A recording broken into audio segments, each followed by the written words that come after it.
네, 잘 지내셨죠? 네, 예배부터 인사합시다. 샬롬 시입니다. 샬롬. 네.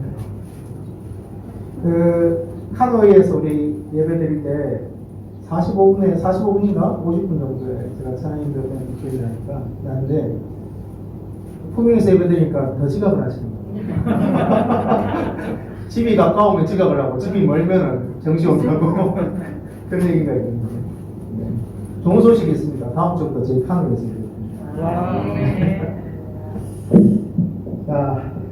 자, 기도함으로 5월 10일 우리 사이공성교회 주일 예배를 시작하도록 하겠습니다. 하나님 아버지 감사합니다. 오늘도 하나님의 백성이 하나님의 전에 와서 하나님을 사모함으로 주의 말씀을 사모하고 주님 앞에 나아가는 것을 사모함으로 이 자리에 와서 하나님 앞에 예배드립니다. 성령 하나님 이 시간에 임재하셔서 우리를 다스려 주시고 하나님의 뜻이 하늘에서 이루어진 것처럼 오늘 우리 예배 가운데 하나님의 뜻이 이루어지고 역사하게 되는 그런 예배가 되게 하여 주시옵소서.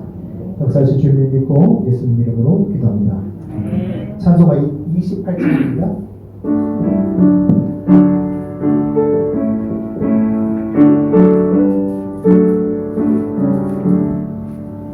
고개를 강림하사 찬송하게 하소서. 한량없이 자비하심 증량할 길 없도다. 천사들의 찬송가를 내게 가르치소서. 구속하신 그 사랑을 항상 찬송합니다. 주의 크신 도움받아 이때까지 왔으니 이와 같이 천국에도 이르기를 바라네. 하나님의 품을 떠나 죄에 빠진 우리를 예수 구원하시려고 보혈을 흘려주셨네. 주의 귀한 은혜 받고 일생 빚진 자 되네. 주의 은혜 사슬되사 나를 주게 내소서. 우리 마음은 연약하여 범죄하기 쉬우니 하나님이 받으시고 천국인을 지소서.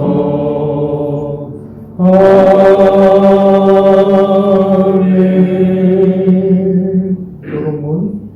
교동문 81번 찬송가 뒤편에 있습니다. 교동문 81번 에베소서 4장 교동문 81번 찬송가 뒤편에 있습니다.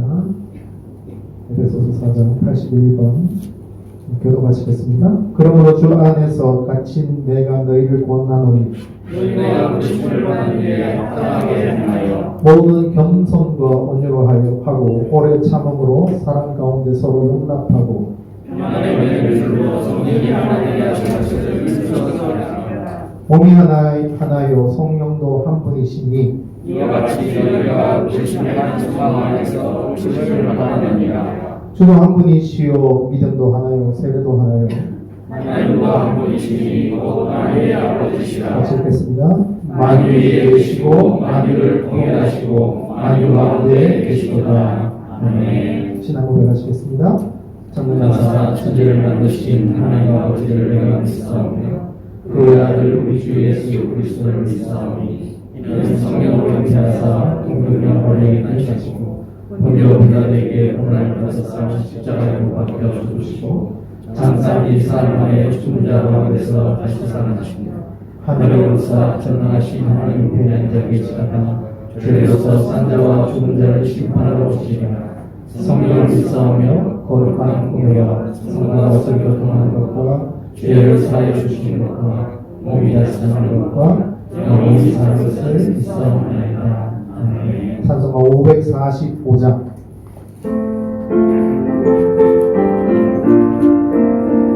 가사를 생각하시면서 찬양하십시오. 545장. 이눈에 아무 증거아니 되어도 믿음과 늘 가지고서 늘 걸으며 이비의 아무 소리 아니 들려도 하나님의 약속 위에 서리라. 걸어가세 믿음 위에 서서 나가세 의심버리고 걸어가세 믿음 위에 서서 눈과 귀에 아무 증거 없어도 이들이 보기에는 어떠하든지 이미 얻은 증거대로 늘 믿으며 이 마음에 의심 없이 살아갈 때에 우리 소원 주 안에서 이루리. 걸어가세 믿음 위에 서서 나가세 의심 버리고 걸어가세 믿음 위에 서서 눈과 귀에 아무 증거 없어도 주님의 거룩함을 두고 맹세하. 주 하나님 아버지는 참 미쁘다. 그 귀한 모든 약속 믿는 자에게 능치 못할 무슨 일이 있을까. 걸어가세 믿음 위에 서서 나가세 의심 버리고 걸어가세 믿음 위에 서서 눈과 귀에 아무 증거 없어. 이제 우리 합심해서 기도하실 때에 우리 베트남 교회와 베트남 교회 부흥을 위해서 같이 기도했으면 좋겠습니다. 오늘부터 종교소 우리 베트남 쪽 우리 성회의에서 오늘부터 공식적으로 베트남 교회가 모일 수 있게 되었습니다. 몇몇 교회는 다음 주부터 모인다는 얘기를 들었는데요. 카노의 교회는 다음 주부터 모입니다. 다음 주부터 오늘까지 온라인 예배를 드리고 또 몇몇 교회는 오늘부터 예배를 드리는데 전 세계에 있는 교회가 다 마찬가지겠지만 코로나 사태를 인하여서 여러 가지 대책 회의도 하고 들고 있지만 제가 믿는 것은 사람의 힘이 아니라 여호와 신으로 될 수 있다고 믿습니다. 그래서 하나님 앞에 우리가 기도하면서 하나님 이 사태를 통해서 우리가 또 깨닫게 되는 것, 깨달아야 할 것을 하나님이 가르쳐 주시고 우리가 들을 수 있는 귀를 허락해 주셔서 하나님 앞에 회개해야 될 분도 회개하고 돌이키고 다시 한번 정결한 마음으로 하나님 앞에 회복되어서 주님 앞에 나갈 수 있는 모든 세계 교회가 될 수 있도록 그리고 특별히 이 베트남 교회가 될 수 있도록 주님을 베풀 달라고 같이 한번 기도하시고요. 우리 대명이 지체에 나오셔서 기도하시겠습니다. 기도하시겠습니다. 하나님 앞에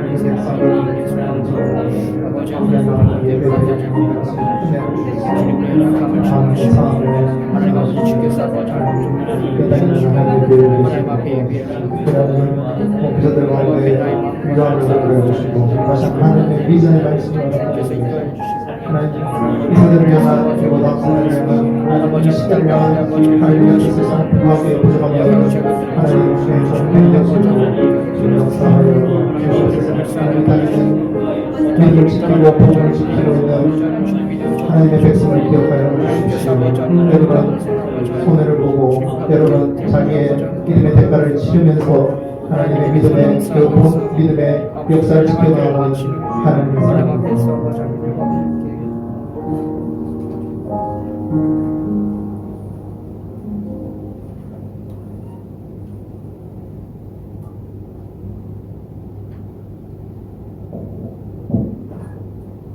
하나님 이렇게 함께 모여 예배할 수 있으니 얼마나 귀하고 감사한 일인 것을 알게 되었습니다. 나 혼자서는 한결같은 도 흐트러지고 온전히 집중하여 예배하기도 어려움을 보면서 내가 얼마나 연약한 존재인지 알게 됩니다. 우리를 불안하게 하는 전쟁 같은 손님과 진리를 알 수 없는 세상 속에 하루하루가 하나님이 아니고서는 평안할 수 없음을 고백합니다. 오직 예배 앞에 하나님 앞에 말씀 앞에 모이게 하시고 서로 사랑으로 돌아보아 하나님 나라가 되고 말씀대로 살아가게 하옵소서. 하나님은 차별이 없으시고 공의로우십니다. 일어나 예수님 앞에 나아오면 예수님 이름으로 나아오면 구원을 받을 것을 믿습니다. 이때에도 베트남 땅과 베트남 사람들에게 복음을 전해지는 일들이 날마다 일어나길 기도합니다. 말씀 전하신 목사님에게 은혜 주셔서 하나님 우리에게 주신 말씀 잘 전하게 하옵소서. 예배로 모인 성도들에게 지혜 주셔서 잘 듣고 깨닫게 하옵소서. 감사합니다. 예수님의 이름으로 기도드립니다.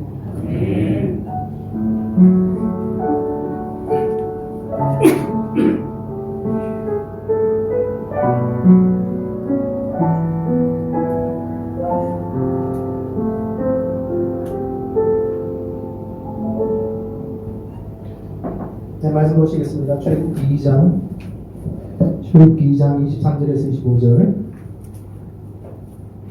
사실은 출애굽기 2장 전체를 읽어야 되는데 간단하게 요약을 했습니다. 출애굽기 2장 23절에서 25절 찾으신 줄 알고 합독하시겠습니다. 시작. 여호와를 위해 애굽 왕은 죽었고 이스라엘 자손은 고된 노동으로 말미암아 한식하여 부르짖으니 그 고된 노동으로 말미암아 부르짖는 소리가 하나님께 상달되지라. 하나님이 그들의 고통 소리를 들으시고 하나님이 아브라함과 이삭과 야곱에게 세운 그의 언약을 기억하사 하나님이 이스라엘 자손을 돌보셨고 하나님이 그들을 기억하셨더라.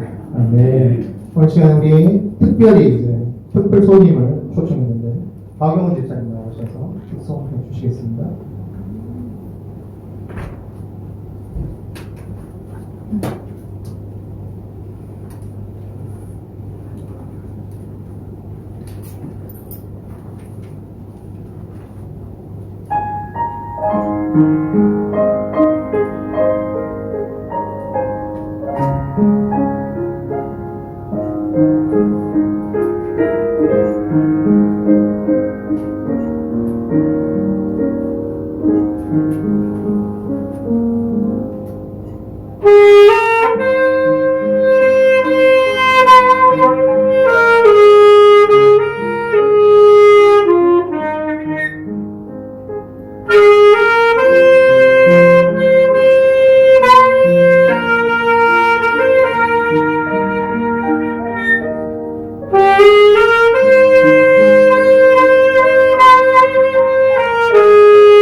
색소폰을 못 보시는 분들은 여러분 색소폰을 보시면 소리도 못 내요. 그만큼 어려워요. 특히 이제 리드를 가지고 있는 악기라서 리드를 항상 이제 촉촉하게 주셔야 되고, 실장님이 또 건조한 가운데서 부시는데 참 잘 부셨습니다. 한번 경례의 박수 사랑해 주세요. 네, 제가 한번 기도하겠습니다. 하나님 아버지 감사합니다. 주님, 여전히 우리를 사랑하시고 여전히 우리에게 말씀하시고 여전히 우리에게 넌 나의 딸이다, 넌 나의 아들이라고 말씀해 주셔서 감사드립니다. 이 시간에 하나님의 백성이 또 하나님의 말씀을 듣습니다. 우리 박 기사님 찬양하셨던 것처럼 하늘의 평화가 오늘 이 시간에 임하게 알려주십시오. 이 어두운 시국 가운데 하늘의 평화가 우리의 심령 가운데 임하여서 하나님 세상에 감당치 못하는 사람들이 우리의 삶이 될 수 있도록 주님의 베풀어 주시옵소서. 감사드리고 예수님 이름으로 기도합니다. 할렐루야. 옆에 분은 다시 한번 인사합시다. 네, 주먹을 이렇게 마주치면서 샬롬 시작. 네. 지난주부터 그 출애굽기를 가지고 세상의 나라와 하나님의 나라를 비교해가면서 하나님의 백성은 어떻게 살아야 할까에 대해서 저는 사실은 이제 강의 설교자는 아닙니다. 강의 설교자는 아니고 저는 내러티브라는 방식, 그러니까 스토리텔링이죠. 내러티브 방식을 통해서 설교하는 사람입니다. 우리 장로사님 강의 설교자세요. 강의 설교자가 탁월하신 분이세요. 저는 내러티브 설교하는 사람입니다. 스토리텔링이라는 형식을 가지고 설교하는 사람인데 어쨌든 간에 우리가 출애굽기를 통해서 하나님의 백성들을 통해서 하나님의 가치를, 하나님 나라의 가치를 어떻게 드러내시는지를 살펴보고 있습니다. 오늘은 그 모세가 태어났던 시기, 그리고 그가 성장해서 애굽의 왕자로 있었을 때 역사를 살펴보면서 세상 가운데 하나님은 어떻게 하나님 나라를 드러내고 계시는지, 그리고 하나님의 백성은 그 고난의 역사 가운데서 어떤 것을 선택하고 살아가고 있는지에 대해서 우리가 말씀을 통해서 생각을 해보려고 합니다. 자, 그래서 먼저 우리 애굽의 시간으로 저는 먼저 들어가 보겠습니다. 애굽의 시간으로. 우리가 지난주에 살펴봤듯이 그 파라오, 성경에는 바로라고 얘기하고 있죠. 근데 이제 일반 세계 역사에서는 파라오 왕이라고 얘기하고 있습니다. 바로가 히브리 산파들로 인해서 그 이스라엘 아들을 다 죽이려고 했던 계획이 실패로 돌아가는데 실패로 돌아가면서 하나님의 역사는 역시 드러나시는구나, 악의 역사는 다 끝이 나는구나라고 생각할지 모르지만 우리가 말씀을 잘 자세히 보면은 세상의 나라는 더 악렬하고 힘으로 자기의 역사를 밀어붙이려고 하는 것을 볼 수 있습니다. 그것이 이제 우리가 말씀을 보면서 아들이 태어나면은 그 이집트 민족, 애굽 민족에게, 그리고 애굽 관리들과 군사에게 명령하는 것이 뭐냐면은 히브리 민족에게 아들이 태어나면은 어떻게 하라고요? 나일강으로 던져버려요. 나일강을 던져버려요. 그래서 애국 사람이 만약에 자기가 알고 있는 히브리 민족이든지 주위에서 히브리 민족이 아들이 태어나면은 나라에 신고를 하거나 군대에게 부탁을 하지만 자기 스스로가 그 아이를 가지고 나일강에 던져버리라고 하는 거죠. 예. 그 애국의 민족들은 그것을 들을 수밖에 없었습니다. 왜? 바로는 여러분 알다시피 태양이십니다. 애국은 다신교입니다. 다신교. 그러니까 이쪽 신도 믿고 저쪽 신도 뭐 나무도 보면서 나무가 백년된 나무라면 그것을 신성화시키는 것이죠. 어떤 자연을 보면서 그것을 신성화시키기도 하고 어떤 역사적인 어떤 뭐 것들이 있다면 그걸 또 신성화시키기도 하는데 그 다신교 가운데서 애굽이 취했던 게 뭐냐면은 파라오 왕이 태양의 신이라는 거예요. 태양의 신. 그 신 오브 신. 신 중의 신이라는 거예요.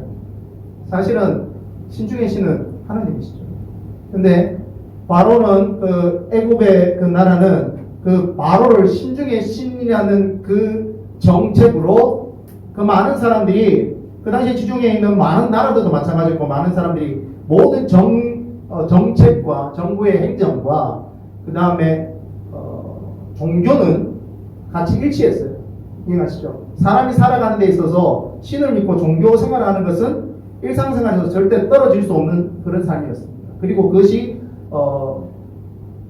정책에도 나라의 정책에도 반영이 됐던 것이죠. 그래서 애굽에서 애굽 정부 관리들과 참모들이 결정했던 게 뭐냐면은 바로를 신격화시키죠.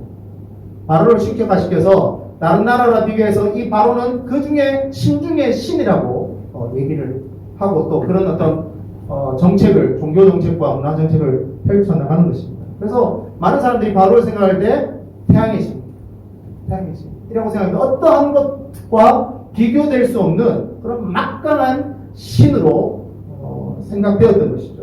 그렇기 때문에 그 바로의 명령을 특히 애굽 민족들은 애굽의 사람들은 절대 거역할 수가 없던 것입니다. 그래서 많은 아이들이 죽음으로 몰려나가게 되는 것이죠. 여러분 우리가 이 역사를 통해서 한 가지 생각할 수 있는 것이 있습니다. 이전에 여러분 나일강을 생각해 보십시오. 나일강을 생각해 보시면 거기서 많은 사람들이 먹을 수 있는 물을 공급했을 것입니다. 그리고 농사를 할 수 있는 물을 공급했을 것이에요. 나일강을 통해서. 그런데 그 나일강을 히브리 민족뿐만 아니라 뭐 이집트 민족들 그다음에 그 나일강 삼각주에 살고 있는 많은 백성들이 그 나일강을 생각할 때 기쁨의 강입니다. 기쁨의 강이고 희망의 젖줄기로 생각되어지는 것이 나일강이었습니다. 근데 여러분 이 히브리 남자 아이들의 죽음 성경에서 두 가지 이 생명의 죽음을 얘기하고 있는데 모세 시대 때 아이들의 죽음과 예수님이 태어났을 때 아이들의 죽음 두 가지를 얘기하고 있죠. 이 히브리들의 남자 아이들이 태어나자마자 다 나일강으로 던지는 거예요. 그래서 많은 히브리 사람들에게서 이 나일강은 더 이상 기쁨의 강이 아닙니다. 죽음의 강입니다. 죽음의 강이고 슬픔의 강입니다. 셀 수 없는 수많은 아이들이 나일강에서 죽어갔습니다. 그리고 이 히브리 민족들은 수많은 날을 나일강 보면서 눈물을 흘리게 됩니다. 내 아들, 내 자녀, 나일강 보면서 나일강 이제 더 이상 기쁨의 강이 아닌 거죠. 나일강은 피비린내 나는 자기의 자녀, 자기의 아들들이 죽어갔던 그러한 나일강이 되어버린 것입니다. 어떤 이들은 하나님 앞에 기도했을지도 모르겠습니다. 더 이상 남자아이들이 태어나지 않기를 기도했지도 모르겠죠. 여자아이들이면 딸이면 살릴 수 있으니까 하나님 제발 이 아이가 아들이 아니길 바랍니다. 아들이 아니길 바랍니다. 만약에 아들이면 하나님 살려주십시오. 그렇게 기도했겠죠. 수많은 가정에서 그렇게 목 놓아서 기도했을 것입니다.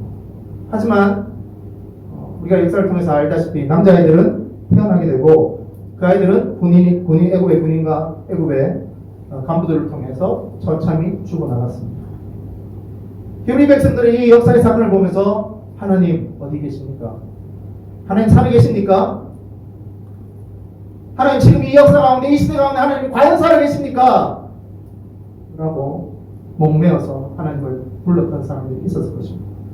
그리고 어떤 이들은 하나님 안 계셔 라고 포기했던 사람들도 있을 것입니다. 생명을 이야기했던 나일강, 많은 이들이 나이가 보면서 생명을 얘기했지만 그 나이가는 더 이상 생명의 강이 아니라 슬픔의 강으로 전락해버리고 맙니다. 통곡이 마르지 않았던 나이가 마치 하나님은 보이지 않고 세상의 힘만 너무 크게 보이는 것이죠. 그래서 그 시대를 지나가는 많은 사람들은 깜깜한 암흑 같은 어둠의 역사들을 이 히브리 민족은 지나가고 있는 것입니다. 하지만 여러분, 여기서 우리가 한 가지를 기억해야 될 것이 있습니다. 하나님은 이러한 칠흑 같은 암흑의 역사 가운데도 하나님은 하나님의 일들을 하시는 분이심을 믿게 예수 그리스도의 이름으로 축원합니다. 그럼 이런 칠흑 같은 암흑 같은 역사 가운데도 하나님은 자기의 백성을 포기하지 않으십니다. 이것이 우리의 희망이고 이것이 우리의 믿음이죠. 우리가 이 땅을 살아가면서 하나님이 보이지 않을 것 같은, 하나님이 보이지 않는 것 같아요. 하나님이 꼭 죽으신 것 같아요. 그런 시간들을 경험할 때가 있습니다. 세상의 힘이 너무 크게 보이는 거죠. 세상의 힘이 너무 크게 보이고 너무나 말할 수 없게 우리의 탄식을 이야기하는 시대를 우리가 살아갈 때도 있습니다. 그리고 우리가 하나님의 방법대로 그 시간 가운데 하나님의 방법대로 살아가는 것이 마치 계란으로 바위 치는 것 같은, 계란으로 바위 치는 것 같은 그런 느낌을 받을 때가 있습니다. 여러분, 하지만 기억해야 될 것이 있습니다. 우리가 그 시간을 지나가면서 비록 더디게 느껴질지 모릅니다. 하박국 말씀에 비록 더딜지라도 기다려라 말씀하고 싶지만, 비록 더디게 느껴질지 모르지만 하나님은 하나님의 방법대로 자신의 백성의 삶을 이끄신다는 거죠. 믿으십니까? 그리고 그 시간 가운데 하나님께서 하나님의 백성, 즉 우리에게, 하나님의 백성에게 요구하시는 한 단어가 있습니다. 그 칠흑 같은 역사를 지나가면서, 암흑의 시대를 지나가면서 하나님은 하나님의 백성에게 한 단어를 요구하십니다. 그 단어가 무엇이냐면 믿음입니다.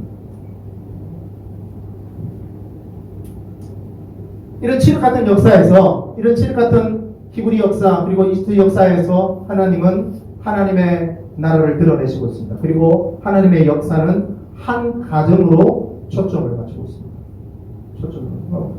영상을 친다면 주민하고 초점을 하고 있습니다. 그 가정은 레위 지파에 있는 남편은 아므람이라는 사람이고 부인은 요게벳이라는 레위 지파 사람, 둘 다 레위 지파 사람이에요.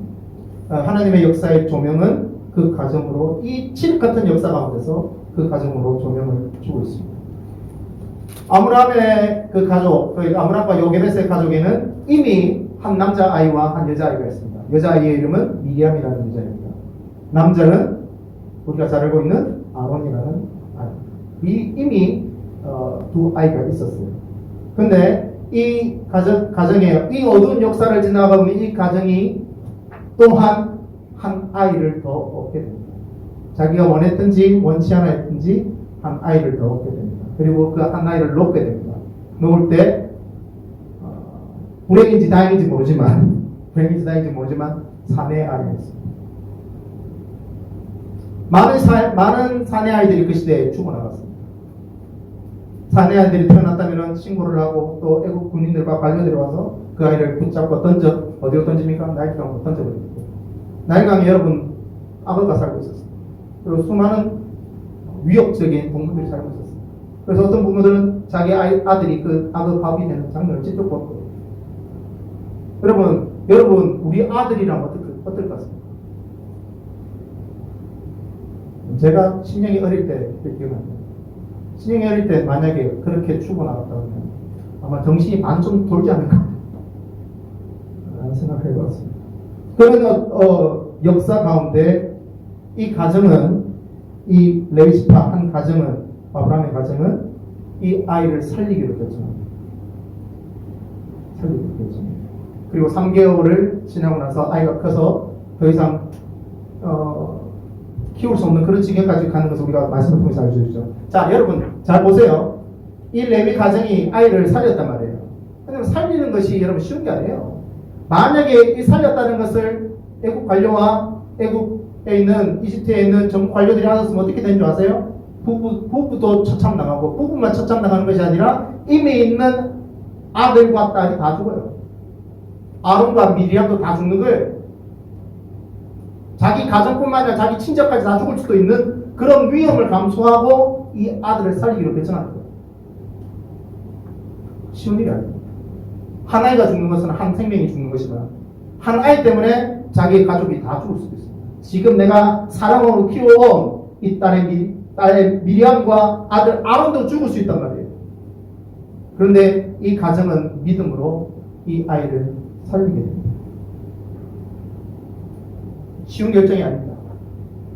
책 같은 어둠의 역사 가운데 자신의 목숨을 걸고 그리고 자기 아이들의 목숨을 걸고 이 역사를 이루어가고 있는 것입니다. 성경에는 그 당시에 자세한 그 상황을 기록하고 있지 않지만 우리는 짐작할 수 있어요. 어떤 것을 짐작할 수 있냐면은 대부분의 히브리 가족의 아이들이 죽었지만 그것을 원치 않았을 것이에요.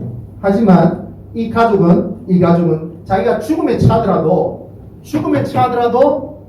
이 아이를 죽음으로 내몰 수 없다라는 결정을 하고 하나님 앞에 기도하는 것이죠. 그리고 좀 전에 제가 얘기했던 것처럼 석 달이 지나게 됩니다. 여러분 석 달이 며칠이죠? 90일. 우리가 100일이 지나면 뭘 합니까? 아이가 100일이 지나면 하죠. 뭐 안 하십니까? 100일 지나면 100일 잔치를 하죠. 100일 잔치를 왜 합니까?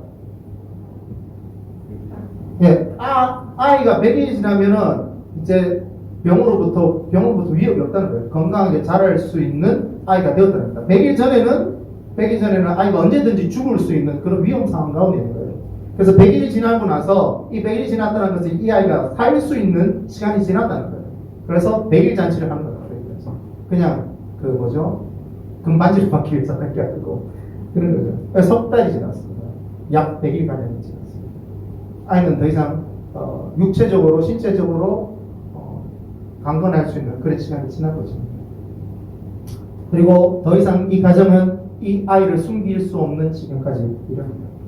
그리고 이 가정 아브라함과 요게벳, 특히 어머니 요게벳의 결정이 크죠. 요게벳은 이 아이를 하나님의 운명에 맡기게 결정합니다. 갈대를 긋죠. 그 당시에 나일강 근처에는 갈대가 많았습니다.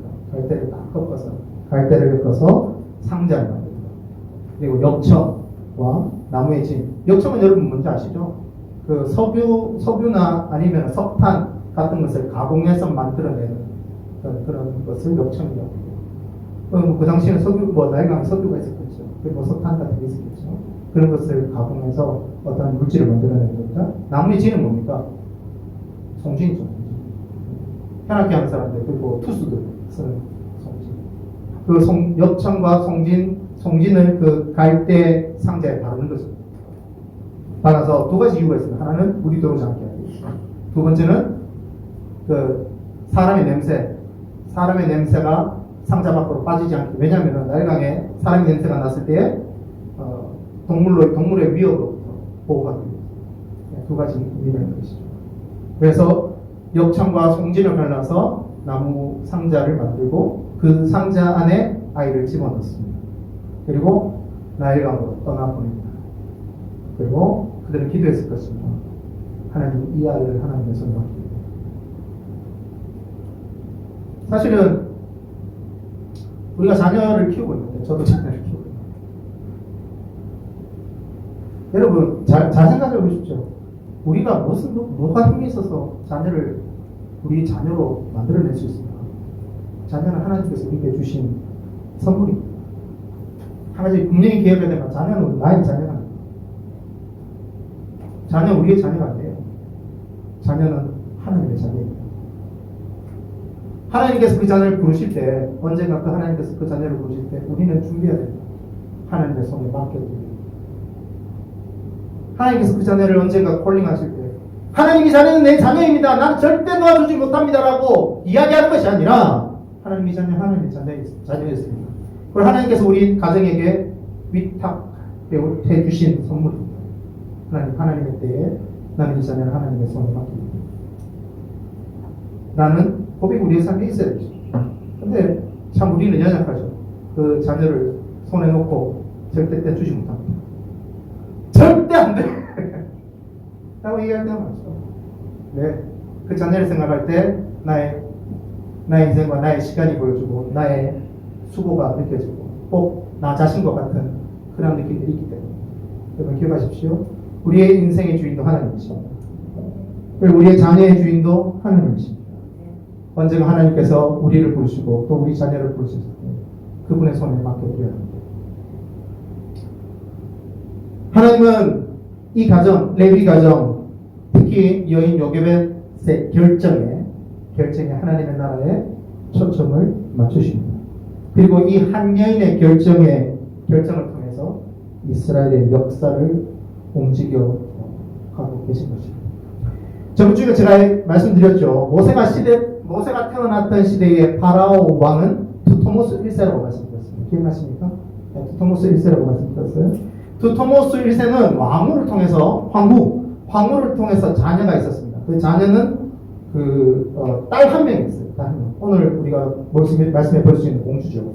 근데 황후를 통해서 아들이 없었어요. 황후를 통한 아들이 없었어요. 근데 이 딸 공주의 이름이 하셉수트라는 이름을 가진 공주입니다. 두토모스 1세 때 두토모스 1세는 이 황후를 통해서 태어난 공주를 볼 때마다 눈에 넣어도 아깝지 않는 그런 유일한 자식이죠. 세월이 지나고 나서 이 공주가 결혼을 해야 되잖아요. 결혼을 해야 되는데 이 두토모스 1세가 황후를 통해서 딸 한 명밖에 없으니까 후궁을 통해서 아들 한 명을 놓게 돼요. 후궁을 통해서 아들 한 명을 놓게 되는데 이 후궁을 통해서 아들 한 명 놓는 이 아들이 두토모스 2세가 됩니다. 두토모스 2세가 참 신기한 게 오늘 같으면 상상을 할 수 없는 일인데 이 두토모스 2세와 자기의 공주 하셉수트는 결혼을 합니다. 하셉수트를 결혼을 하게 되는데 문제는 뭐냐? 이 하셉수트 공주가 불임이에요. 애가 없어요. 애가 없는 거죠. 애가 없었으니까 여러분 그 당시에 우리나라도 마찬가지겠지만 보수적인 그 역사를 보수적인 역사를 가지고 있는 민족에게는 애가 없다. 히브리 민족도 마찬가지겠고 애가 없다라는 것은 신으로부터 저주받은 사람이에요. 신으로부터 저주받은 사람이에요. 여러분 이 하셉수트 공주가 자기가 애가 없다는 것 때문에 얼마나 많은 눈물의 세월이 있겠어요. 얼마나 고통의 세월이 있겠어요. 얼마나 우울 가운데 있었겠어요. 그런데 이러한 역사 가운데 한 역사가 진행됩니다. 어떤 역사입니까? 이 레위 지파의 아브라함의 가족에서 이 아들을 상자한테 역청에 있는 상자로 나일강으로 던져보냈잖아요. 던져보는데 하나님의 역사가 맞는 거예요. 이 공주가 그러니까 나일강으로 성경에 보니까 목욕하러 나온다고 했어요. 근데 제가 보면서 목욕이라는 단어는 우리나라 말로 번역할 때 목욕이라는 단어로 번역할 수밖에 없을 것 같아요. 제가 베트남에 와서 보니까 목욕이라는 단어가 그 베트남 말로 땀이라고 해요. 땀이구나. 근데 샤워가 땀이에요. 근데 얘네들이 해변에 놀러가서 아니면 수영장에 놀러가도 땀이라고 해요. 나는 땀은 내가 알기로는 목욕하고 샤워를 알고 있는데 근데 수영장에서 해변에서 노는 것도 땀이라고 해요. 그래서 물에 들어가는 건 다 땀이거든. 땀. 그 당시에 그 공주가 나일강에 들어가서 목욕을 했는지 아니면은 그냥 그 신하들하고 같이 물놀이를 했는지 모르겠습니다. 제가 생각에 물놀이를 했는 것 같아요. 물놀이를 했는데 우리나라어로는 목욕이라고 말씀드리고 있습니다. 근데 이렇게 물놀이를 하면서 신하들과 함께 물놀이를 하고 있는데 그 가운데 이 사내 아이, 레위 지파의 사내 아이를 만나게 되는 것이죠. 성경에 보니까 상자를 열어보니까 울고 있었다고. 아이가 막 울고 있는 것이죠. 근데 그 시간 안에 하나님께서 그 공주에게 허락하신 사건이 있었는데 그것이 무엇이냐면은 긍휼이라는 것이 작동된 것입니다. 그 양심 안에서 그 공주의 양심 안에서 긍휼이라는 단어가 작동이 된 거예요. 참 신기하게 생명의 소중함, 이 공주는 생명의 소중함을 참 역설적이게 불임이라는 것을 통해서 알게 됩니다. 생명의 소중함을 참 역설적이게 자기의 불임이라는 사건을 통해서 생명의 소중함을 알고 있는 그 공주가 이 아이를 받아들이기로 결정하게 됩니다. 그리고 그 아이를 양자 삼기로 결정합니다. 왜냐하면 하나님의 역사는 우리가 상상할 수 없는 것이 하나님의 역사입니다. 우리가 생각할 때 이 공주는 히브리 민족이 아니잖아요. 히브리 민족이 아니기 때문에 이집트 민족입니다. 이집트. 투토모스 1세의 딸입니다. 그렇기 때문에 하나님의 역사 안에 있지 않을 것이라고 생각할 수가 있어요. 그렇지만 여러분 기억하십시오. 하나님은 때로는 이방 민족을 불러서 하나님의 역사 안에 드러내는 것을 우리가 볼 수 있습니다. 여러분 마태복음 1장 아십니까? 뭐십니까? 마태복음 1장 뭐죠? 뭐가 나와있죠?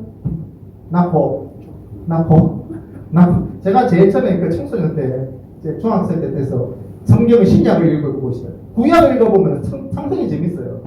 재밌고 매일 가다가 출애굽기도 읽을 때 가다가 출애굽기 후반부에 가서 법이 나오죠. 법. 그리고 레위기에 나와서 계속 법이 나왔어요. 그때부터 포기하죠. 성경 읽는 거. 구약 읽는 거 힘드니까 그럴 수 있겠지. 신약을 읽어보자. 마태복음 1장인데 나포. 이 낳는 거와 내가 무슨 상관이냐? 그러면서 신약 통독을 포기하는 거죠. 이 나포라는 역사 안에는 하나님의 후속사적인 하나님의 나라의 역사를 우리가 읽을 수 있습니다. 근데 그 나포의 역사 가운데 여인들이 등장합니다. 여인들 4명이 등장하는데 그 4명 중에 2명을 제가 이야기하려고 합니다. 첫 번째 여인은 라합이라는 여자예요. 라합이라는 여인을 통해서 보아스가 나옵니다. 여러분 보아스 아시죠? 그리고 루시라는 여인을 통해서 오벳이라는, 그러니까 오벳이 이세를 낳고 이세가 다윗을 낳고 이런. 근데 여러분 라합이 누군지 아세요? 가나안 땅에 그 직업이 누군지 아세요? 기생입니다. 기생이 많은 기생이 많은 사람이 영웅하는 사람이에요. 술중 여자예요. 여러분 이 직업을 가진 사람 예수님의 역사에 조건을 들어간다고요? 여러분 받아들일 수 있습니까? 저는 아직까지 퀘스천입니다. 퀘스천. 하나님은 거룩하신 분인데, 하나님의 성품에서 가장 중요한 거룩인데, 펄펙. 베트남어로 쫑데. 펄펙인데 어떻게 희생이라는 삶을 살아온 사람이야? 예수 그리스도의 역사 가운데 들어가면. 그런 말씀 봤어요? 여호수아 2장 9절 봤어요? 라합이 그 정탐꾼에게 했던 말들입니다. 여호와께서 이 땅을 너희 백성에게 주신 것을 내가 안다. 그리고 2장 11절에 보니까 하늘 위로 아래로 너희 하나님은 하나님이시다. 라합이 이런 고백을 합니다. 그리고 라합이 이 땅에 살면서 이스라엘 백성의 그 출애굽의 역사를 다 들었던 것이에요. 홍해의 역사를 듣고 이것을 다 들으면서 이스라엘 백성이 어떻게 해서 전쟁에서 이겼고 어떤 역사를 가져왔던 것을 라합이 들었던 것이에요. 그리고 들었을 뿐만 아니라 수많은 가나안의 민족 사람들이 들었을 것이에요. 근데 이 라합은 그 사건을 듣고 그 말씀, 오늘날로 얘기하면 우리가 말씀을 듣는 것이죠. 그 역사를 들으면서 이 라합이 어떠한 일들을 하지만 하나님을 자기의 하나님이라고 고백했던 거예요. 고백했어요. 하나님이 이 여인의 고백을 기억했던 것입니다. 이 여인이 비록 희생이었다 할지라도, 직업이 희생이었다 할지라도, 여러분 하나님은 우리를 판단하면서 우리의 어떤 직업이나 우리의 위치나 우리의 능력을 보지 않으십니다. 하나님 우리에게 관심이 있는 것이 딱 한 가지가 있는데 그것은 우리의 속사람입니다. 사람들은 우리의 겉사람에 관심이 많습니다. 어떻게 합니까? 제가 오늘 양복 입고 왔잖아요. 보이시죠? 보이시죠? 저번 주에 마이를 입고 싶었어요. 마이 입고 싶은데 앞에 이게 바지를 입었는데 청색 남색 바지를 입었어요. 남색 바지를 입고 이 자켓을 입으니까 어울리지 않더라고요. 밑에 게 진하고 위에 게 흐리니까 어울리지 않더라고요. 밑에 게 연하고 연하고 이게 연하면은 같은 어울리는 게 있는데, 그래서 제가 이 자켓을 안 입었어요. 그럼 왜 그렇겠습니까? 제가 그 당시 코트에 이제 어떤 자켓을 입느냐에 따라서 이미지가 달라질 것이라는 그 생각이 있습니다. 그죠? 그러니까 사람들은, 저도 마찬가지고 외모에 관심이 많습니다. 오늘 제가 설교하기 전에 화장실에 갔어요. 화장실에 가서 거울을 봤습니다. 머리가 길더군요. 머리를 좀 잘라야 되겠다. 그런 생각이 들었고요. 베트남에서도 저를 이제 목수음양이라고 부르는데, 음악 목사님이라고 부르는데, 제가 예전에 집에 가면은 저희 어머니는 얘기하죠. 네가 거지냐? 그래서 거지면 당장 막 의욕실만 머리 깎아라! 하고 이제 한국에 가면 머리를 깎여봐요. 깎여오는데 이제 베트남 친구들이 얘기하는 목사님 머리 깎지 마세요. 그러니까 첫 번째는 목사님 예술인이기 때문에 머리 기는 게 보기 좋습니다. 두 번째는 삼손이 머리를 깎았을 때 힘이 빠지잖아요. 목사님 머리 깎으면 힘이 빠집니다. 이렇게 농담반으로 이렇게 얘기하는 걸 봤는데요. 사람들은 외모에 관심이 많아요. 그리고 능력, 직업에 관심이 많습니다. 그런데 제가 성경을 아무리 읽어봐도 하나님은 거기에 대해서 그렇게 관심을 두지 않습니다. 하나님은 우리 속 사람에 관심이 있습니다. 모압 여자 룻도 마찬가지입니다. 여러분 모압 여자 룻은 졸지에 자기 남편을 잃어버립니다. 남편을 잃어버리면서 자기 정체성이 뭐예요? 모압입니다. 이스라엘 백성도 아니에요. 모압 여자입니다. 그리고 근데 모압 여자 이 룻은 시어머니의 하나님이 자기 하나님이라고 고백합니다. 그리고 시어머니를 끝까지 쫓아가죠.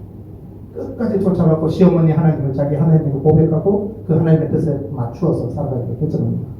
그래서 그는 보아스를 통해서 오벳 2세의 아버지를 낳게 됩니다. 하나님의 역사를 계속 쓰여지는 것이죠. 우리는 다시 본문으로 돌아서 하셉수토 공주가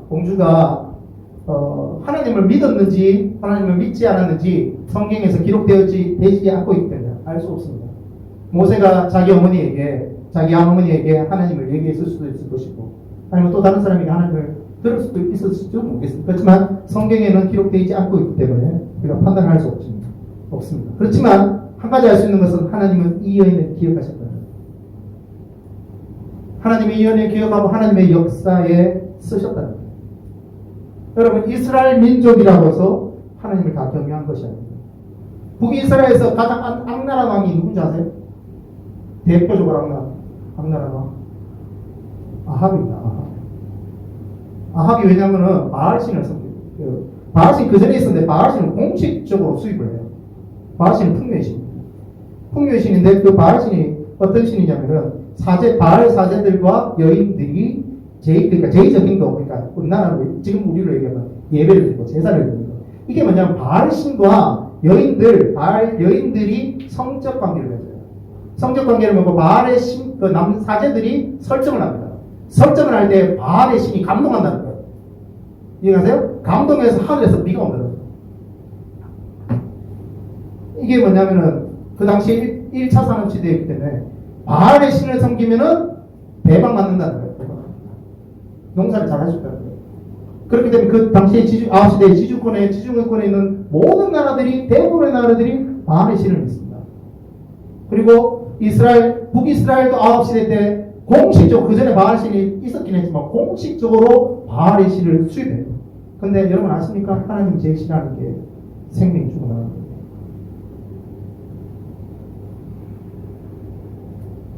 하나님 제일 싫어하는 게 이 당시에도 생명이 죽어나갔어요. 그렇기 때문에 하나님이 아합을 가장 악랄한 마음이라고 얘기하거든요. 여러분, 자, 그럼 질문해 보겠습니다. 아합이 하나님을 알았겠습니까? 몰랐겠습니까? 하나님은 알았어요. 북이스라엘 사람이라니까요, 여러분. 하나님 몰라는 사람이 아니에요. 하나님도 섬기고 바알도 섬길 거예요. 하나님을 알았다니까요. 오늘 얘기하면 교회 다니는 사람이에요. 여러분, 이스라엘 민족이라고 다 하나님을 경외하는 것이 아니에요. 이방 민족이라고 다 하나님을 모르는 것이 아니에요. 여러분, 우리가 분명히 알아야 될 것은 하나님은 예수 그리스도의 피로 사신 것인데 그 피로 사신 것이 교회입니다. 믿으십니까? 네. 예수 그리스도의 십자가의 피로 사신 것이 교회고, 그리고 그 교회는 하나님의 나라의 모델로 하나님께서 세우셨어요. 하나님의 가치를 드러내기 위해서 하나님이 예수 그리스도의 피로 교회를 세우신 것이에요. 그런데 여러분, 하지만 우리가 다 판단할 수 없고 알 수 없지만 교회 다닌다고 해서 다 하나님의 백성이라고 말할 수 없어요. 그리고 교회 다니지 않지만 때로는 그가 하나님을 모른다고 해도 때로는 하나님이 그 사람을 통해서 일하실 수도 있다는 거예요. 하지만 구원의 문제는 다릅니다. 구원의 문제는 다르다. 구원의 문제다. 이거는 무슨 얘기죠? 본론으로 다시 돌아갑니다. 본론으로 다시 돌아가서 애굽의 하셉스트 공주는 이 사내 아이를 자기 양자로 삼기로 결정합니다. 그리고 그때 마침 이 사건을 봤던 한 여자아이가 있었는데 그 여자아이가 이 사내 아이의 누이 미리암이었습니다. 그 미리암이 이 사건을 보면서 쫓아가서 공주에게 얘기합니다. 유모를 제가 소개하겠다. 멋지죠? 유모를 소개하겠다. 그 유모가 누구냐면은 이 아이의 어머니 요게벳입니다. 하나님 역사 너무 멋지지 않습니까? 그리고 이 아이는 두 가지 신분으로 살게 돼요. 하나는 이집트의 왕자, 애굽의 왕자의 신분. 두 번째는 친모로부터 히브리 민족의 정체성을 알고 있는 청년으로 성장하게 됩니다. 그래서 나중에 자라고 나서 이 아이를 공주에게 다시 돌려주는데 그 공주가 이 아이의 이름을 짓게 됩니다. 모세. 모세의 뜻은 물에서 건져낸 자. 하나님 우리의 삶에 때로는 칠흑 같은 시간을 경험하게 합니다. 하지만 그 역사 가운데 하나님의 나라의 역사는 우리와 여전히 함께 계십니다. 이것은 하나님의 역사는 하나님 나라의 역사는 우리가 단순히 보고 선택하는 것이 아닙니다. 우리 안에 그분을 향한 믿음이라는 것이 작동될 때, 믿음이라는 것이 작동될 때에 우리의 삶에서 드러날 수 있는 것이 하나님의 나라의 역사입니다. 여러분, 믿음은 육신의 눈으로 볼 수 없습니다. 지금 우리가 당장 볼 수 있는 것이 믿음입니다. 볼 수 없지만 하나님의 말씀을 신뢰하고 결정하는 것이 믿음입니다. 보진 않지만 볼 수 있는 하나님 나라의 역사입니다. 영상 하나를 보려고 합니다. 영상 하나를 보려고 하는데 영상 편집이 제가 보니까 좀 잘못된 것 같아요. 영상 편집이 요게베스 노래라고 혹시 보셨어요? 유튜브에서?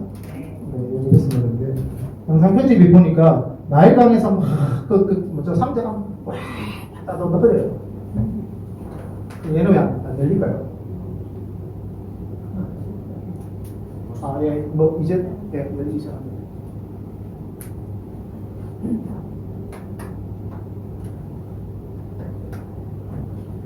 그리고 하셉스트 공주가 이 모세를 발견하고 나서 모세가 영상을 보니까 애가 발가락을 물고 웃어요. 웃으니까 공주가 꽉 하면서 받아들이는데 사실 성경에는 울었다고 해요. 애가 울고 있는데 영상에는 좀 그렇게 되어 있더라고요. 그 영상을 한번 보십시다.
덮고 가까이에 띄우며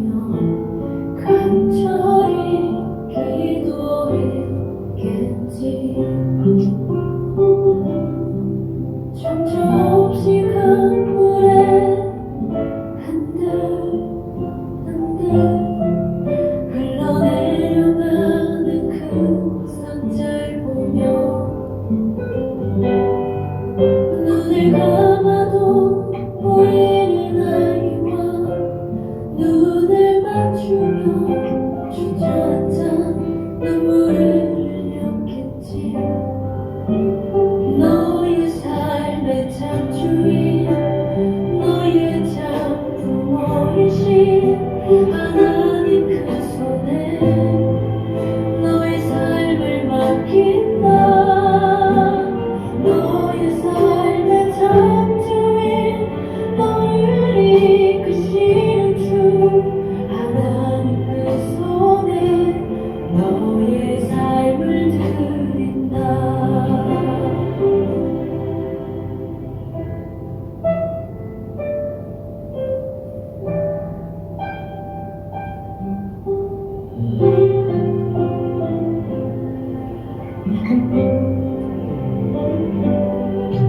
어떤 마음이었을까 그녀의 두 눈에 눈물이 흐르고 흘러 정처없이 강물에 한들 흘러내려가는 그 산잘 보며 눈을 감아도 보이는 아이와 눈을 맞추며 주저앉아 눈물을 흘렸겠지. 너의 삶의 참 주인, 너의 참 부모이신 하나님 그 손에 너의 삶을 맡긴다. 너의 삶의 참 주인, 너를 이끄시는 주 하나님 그 손에 너의 삶을 드린다. 그가 널 구원하시리. 그가 널 이끄시리라. 그가 널 사용하시리. 그가 너를 인도하시리.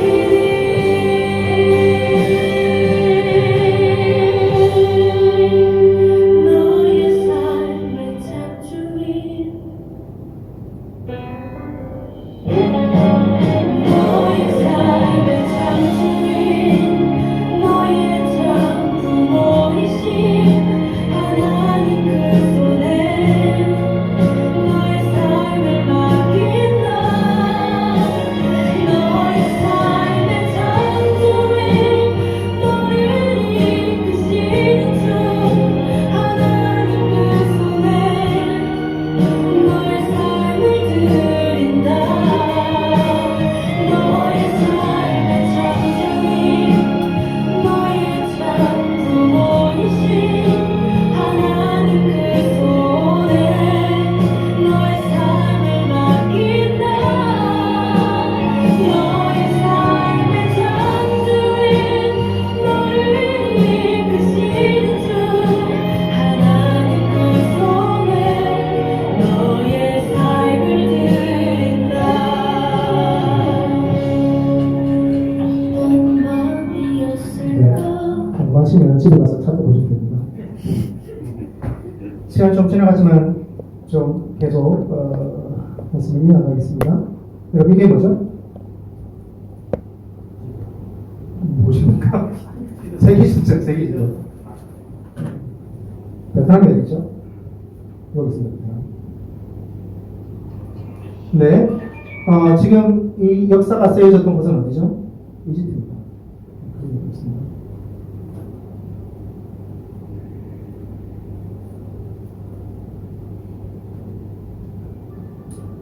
보이시죠? 보이시죠? 여기가 지금 이집트 수도 카이로입니다. 그리고 여기서 삼각주 그 나일강이 시작되고 나일강은 이쪽으로 계속 흐릅니다. 밑으로 이렇게 흘러요. 나일강 흐르고 여기가 여러분 알다시피 시나이 반도예요. 시나이 반도고 시내산 여기에 있습니다. 시내산이 여기 있고 이쪽 지역이 오늘 제가 설명하려고 하는 미디안 지역이에요. 그러니까 미디안 지역은 뒤에 있냐면은 사우디아라비아에 속해 있습니다. 사우디아라비아라는 단어는 이만큼 커요. 근데 미디안이라는 나라는 이쪽에 있는 거예요. 근데 오늘 이 지도를 보시면서 말씀을 드리시면 되겠습니다. 시간은 모세가 태어난 지 40년이에요. 40년이 흐르고 나서 모세가 청년으로 성장합니다. 그리고 이집트 왕자로 성장해요. 그리고 그 어느 한 시간에 이 모세가 국구성, 제가 저번 주에 얘기했듯이 국구성을 람셋과 비돔에 세웠다고 했잖아요. 람셋과 비돔에 세웠는데 람셋으로 그 왕자의 신분으로 정탐이 아닌 건 뭐죠? 순방을 가게 되나요? 순방을 가게 되는 거죠. 순방을 가게 되는데 거기서 모세가 한 사건을 보게 됩니다. 뭐 어떤 사건이 있냐면 애굽의 관리가 자기의 민족 히브리 사람을 때리는 노역을 시키면서 때리는 일이 일어나는 것이죠. 매우 당한 장면을 보게 됩니다. 근데 그 사건에서 모세가 자기의 감정을 억누르지 못합니다. 자기의 민족 형제가 매를 만나고 있는 모습을 보면서, 왜냐하면 자기의 정체성이 두 가지를, 한 가지는 이집트의 왕자였지만 한 가지는 히브리 민족이에요. 그래서 자기 민족이 매를 맞고 있는 모습을 보면서 분노를 이기지 못합니다. 그래서 그 애굽의 관리를 죽이게 됩니다. 그리고 그 애굽의 관리를 죽이고 모래 밑으로 묻습니다. 모래 밑으로 묻고 모세의 생각으로는 아무도 모를 것이다. 몰래 숨겼으니까. 그렇게 생각하는 거죠. 하루가 지납니다. 이틀이 지나고 나서 모세가 다시 그 노동의 현장으로 나갑니다. 나갔는데 또 한 가지 사건을 경험합니다. 뭐냐? 자기 민족, 히브리 민족, 자기 민족끼리 서로 치고 싸우는 거예요. 왜?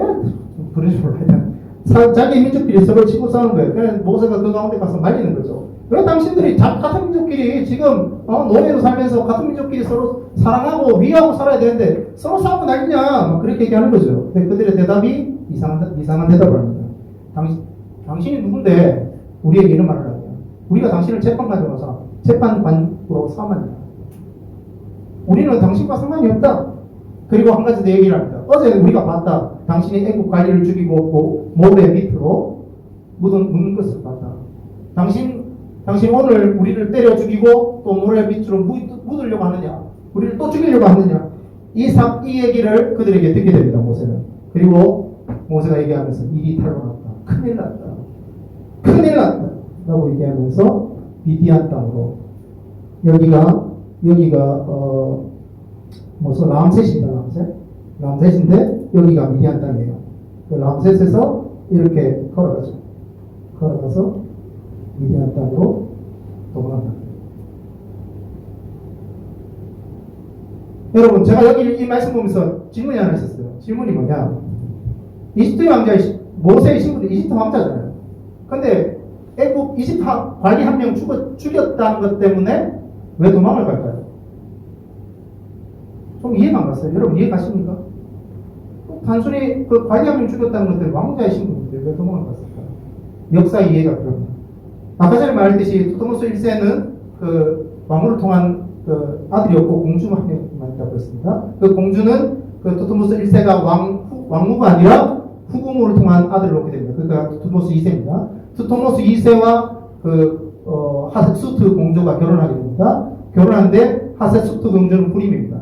애가 없어요. 그런데 그 투토모스 2세 또한 왕후 그 공주를 통한 것이 아니라 후궁을 통해서 아들을 얻게 됩니다. 근데 이 투토모스 2세가 일찍 죽어요. 투토모스 1세 죽고 나서 이 하셋수트 공주가 20년을 이집트를 다스리게 됩니다. 애국을 다스리게 돼요. 그 이집트 20년을 다스리면서 모세가 자기 양어머니의 보호를 받으면서 왕자로서 나가는 겁니다. 근데 문제는 뭐냐? 투토모스 2세가 죽기 전에 왕후가 아니라 하셋수트 공주가 아니라 그 후궁을 통한 아들이 한 명 있어요. 그 아들이 투토모스 3세예요. 근데 모세와 그 투토모스 3세는 10년의 차이가 있어요. 10년의 차이가 있는데, 여러분, 모세는 히브리 계통의 혈통입니다. 근데 투토모스 3세는 함족 계통이에요. 함족 계통이니까, 모세에게는 사실은 왕으로서의 명분이 사실은 좀 적었어요. 그래서 이 투토모스 3세는 어찌하든지 히브리 민족의 혈통 가진 모세를 어떻게 하면 축출해낼 것인가. 자기의 숙제예요. 근데, 시간이 지나고 나서 모세가 람셋에 가서 누구를 죽입니까? 자기의 민족, 관리를 죽인 거예요. 바리를 죽이면서 두트모스 3세가 때리니 때려. 이 사건을 자기의 손으로 딱 잡는 거예요. 잡으면서 빌미를 잡는 거예요. 이제 이 모세를 내 눈앞에서 제거할 수 있겠다. 라고 생각하는 거죠. 라고 생각. 그러면서 그 상황을 알고 있는 모세가 그 두트모스 3세, 자기 동생, 두트모스 3세를 피해서 미디안까지 도망가는 거예요. 미디안까지 도망가고, 하세스트 요왕은 모세가 도망간 이후 4년 뒤에 죽게 됩니다. 죽게 되고, 두트모스 3세가 정권을 잡게 됩니다. 이러한 역사가 있어요. 이해가시죠? 이거 성경에 나와 있지 않습니까? 일반 역사에 나옵니다. 이 역사에. 이러한 역사를 경험하면서, 모세는 도망을 합니다. 여러분, 어떻게 생각하십니까? 모세의 신분이 뭡니까? 이집트 왕자입니다. 그리고 자기는 히브리 혈통을 가진 히브리 민족 중에 히브리 민족입니다. 생각을 해보세요. 40세, 그때가 40세였어요. 40세의 청년.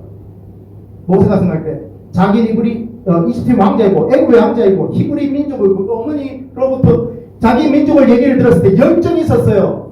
그리고 자기 생각할 때 나는 하나님이 쓰실 이 민족을 해방시켜 줄 수 있을 그런 사람이다 라고 생각한 거예요. 근데 여러분 이 40세의 모세가 자기를 그렇게 해방시켜 줄 수 있는 그런 사람이라고 생각했던 조건이 뭐냐? 이집트의 왕자, 히브리 민족 중에 민족, 그리고 자기가 받았던 교육, 자기가 받았던 성장 환경에 근거를 두고 있었어요. 이해가십니까? 자기는 이집트 왕자라는 거예요. 대단하죠, 여러분. 대단하지 않습니까? 이집트 왕자인데. 다음 실권을 줄 수 있는 사람인데. 전 세계의 그 지중해권에 실권을 질 수 있는 사람인데. 대단하죠? 그 정도면은 자기의 백성을 구원할 수 있는 사람 아닙니까? 그리고 자기가 교육받은 환경을 보세요. 그리고 자기 마음 안에, 자기의 정체성 안에 히브리 민족의 정체성이 꽉 있다니까요. 그러한 조건을 봤을 때에 이 사람은 충분히 자기 히브리 민족을 구출해내고 오히려 그 이집트의 각 정부의 발로로 세우 히브리 민족을 세울 수 있는 능력이 있는 사람일 수도 있어요. 안 그렇습니까? 충분히 그럴 수 있죠. 근데 여러분, 역사는 어떻게 됩니까? 이 40세의 청년 모세는 도망자의 신세입니다.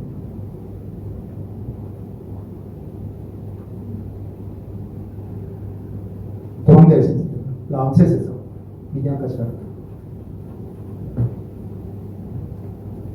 아무것도 할 수 없는 사람들. 우리가 알다시피 호렙산에서 하나님께서 모세를 새로 콜링하시잖아요. 그때가 80세입니다. 80세. 모세가 노인이에요. 노인.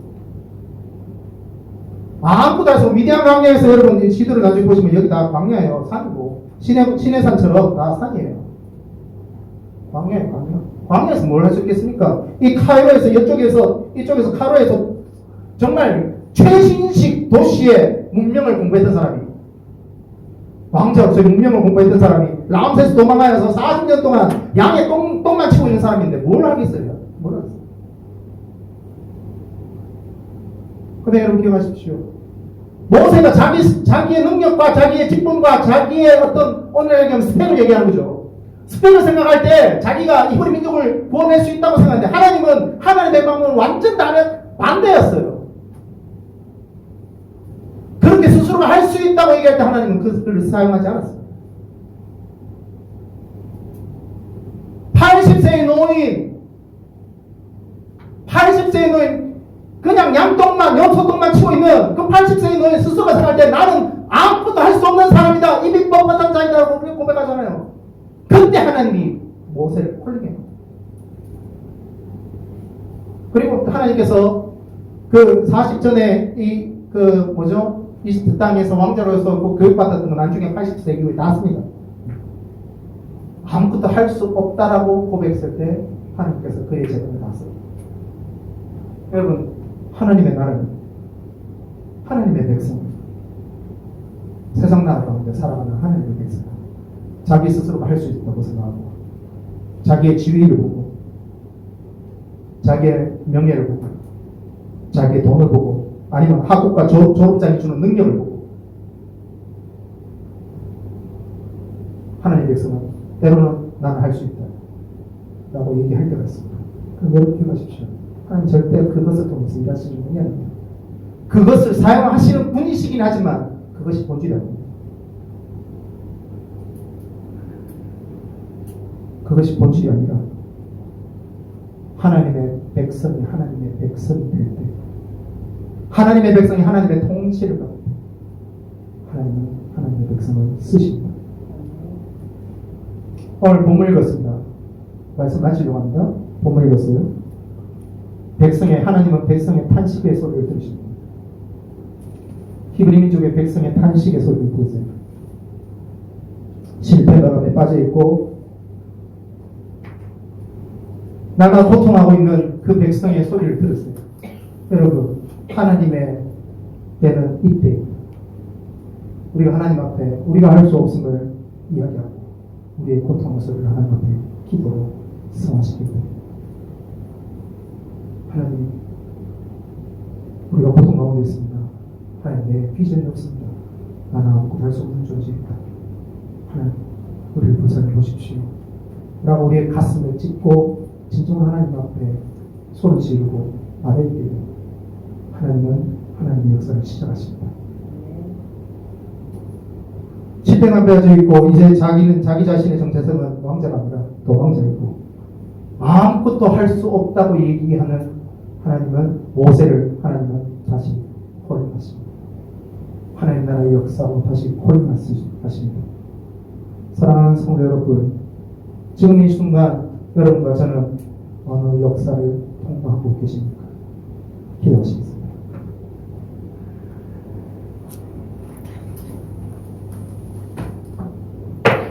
하나님 아버지, 우리는 지금 어느 역사를 지나가고 있습니까? 하나님의 백성으로 어느 역사를 지나가고 있습니까? 어느 위치에 서 있습니까? 하나님 우리를 보게 하여 주십시오. 하나님 우리를 볼 수 있도록 도와주십시오. 그래서 하나님, 혹여나 다른 역사에 관 세상의 역사의 자리 가운데 우리의 모습이 보이나요? 주여, 기도하고 원하며 우리를 돌이켜 주시고 우리 주님의 역사의 자리에 주님 우리가 설 수 있도록 하나님 도와 주십시오. 감사를 드리는 예수님으로 기도합니다. 찬송가 341장입니다.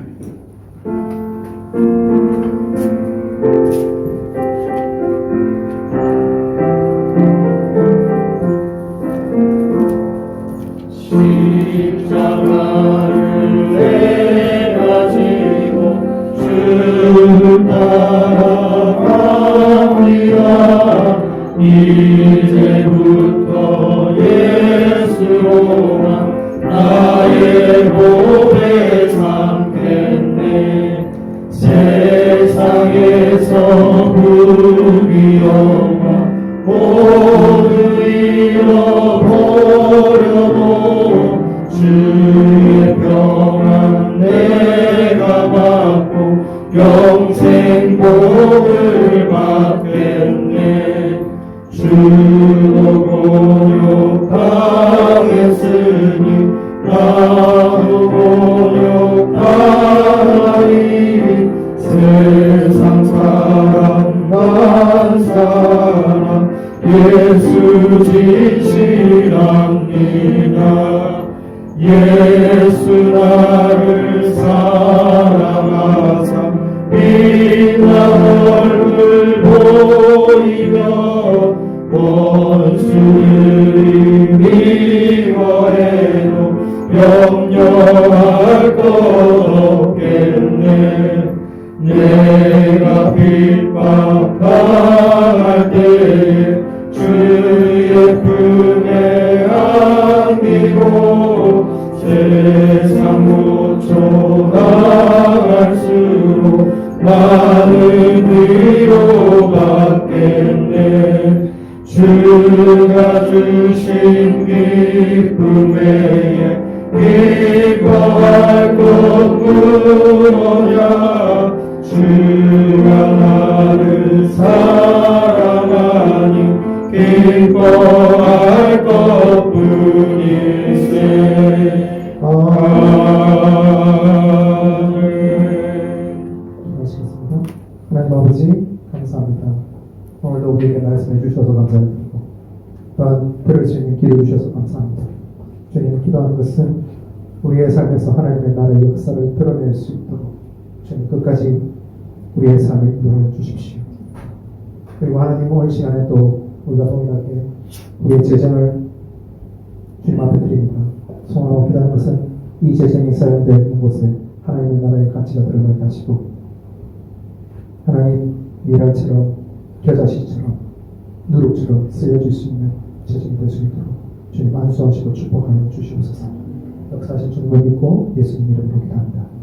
지금은 주 예수 그리스도의 은혜와 하나님의 사랑과 성령님의 역사 고용하심이 하나님 내가 하나님의 역사에 날마다 있겠노라고 고백하며 주님 앞에 돌이키는 여기 있는 하나님의 백성들 삶 위에 머리 위에 그리고 하나님의 교회 위에 이 모든 땅과 온 세계 열방 가운데 지금으로부터 영원토록 늘 함께 계시기를 축원하옵나이다.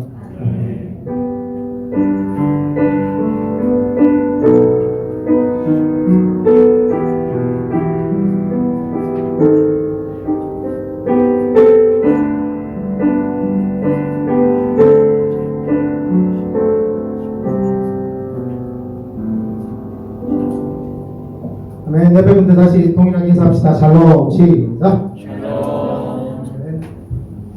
자, 1번, 2번 광고는 여러분 보시고요. 3번 소그룹 모임 모국 기도회가 이번 주부터 시작되었습니다. 참석해 주시고요.